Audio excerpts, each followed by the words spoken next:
මේ ඉක්මනට වරෙන් බං. පාක් වෙන්න දු ළඟ වගේ නිය කොතෝ. මේ පොලිසියලුත් ඉන්නව නැගාන් ඈ.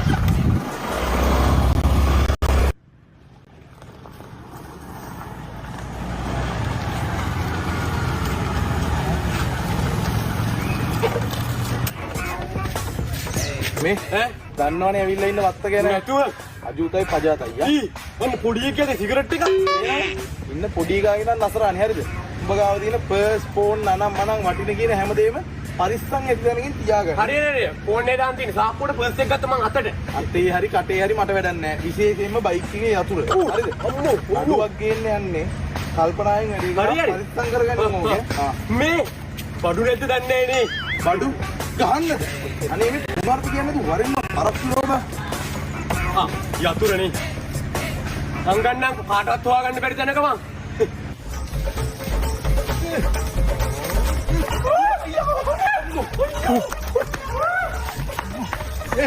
ඉස්සක් කලගනි පොලිසිය අද පොලිසිය කූඩුවල ඉන්න බෑ ඔය යම ඔක ඉස්සක් කලගනි ගනින් යතුරු ගනි යතුරක් කිව්වේ අකෝ යතුරු කිව්වේ දැන් මම තොට එවැනි යද්දි කිව්වනේ පරිස්සම් ඇත්තනේ හංගාන් කියලා. ඒ හංගව දැනින් ගණින් යකෝ පොලිසියව ඉක්මනට යමන් පරක්කු වෙනවා. ඉතින් යතුරු හංගලා තියෙන සක්කරේට හොයාගන්න බැරිද නේ හොඳේ.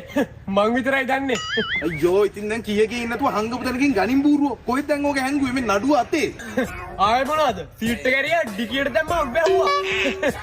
ඉතින් තව මොකෙද්ද වගේ බලන් ඉන්න නැතුව ඩිකියට දාලා වැහුවා. යකෝ තෝමහ ට්‍රැක් හරගෙක්නේ. දැන් කොහොමද බලහන් යන්නේ? හරි අර බලපන් පොලිසියත් එනවා. බයික් එක දාලා කකුල් දෙකට පින්දිලා දුවපන්. ඔය කොහෙද පුරෝ?